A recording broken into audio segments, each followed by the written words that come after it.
Então você sabe bem que você vai acompanhando. Mas essa em dois, a dupla do começo? Tá. Quando me lembro do irmão roceiro, no seu ranchinho longe da cidade, fico pensando no bom brasileiro, braço direito da prosperidade. E quando vejo suas mãos calejadas,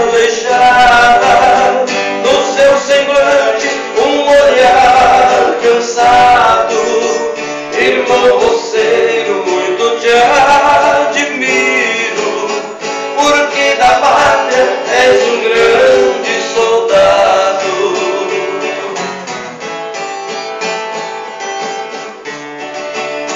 Com sacrifício vai levando a vida, sempre lutando na lavoura pobre, serve a cidade toda colorida, com seu trabalho de suor tão nobre, na esperança de uma boa colheita, e muitas vezes fica abandonado.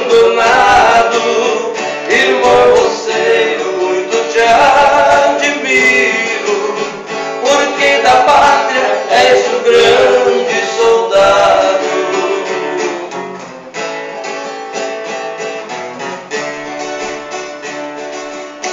Aqui na terra peço ao Criador, sei que no céu estás me ouvindo, estende a mão aos homens de valor, a quem dedico todo este meu hino, guiai os passos dos irmãos roceiros, que com carinho sejam respeitados. Irmão roceiro, muito te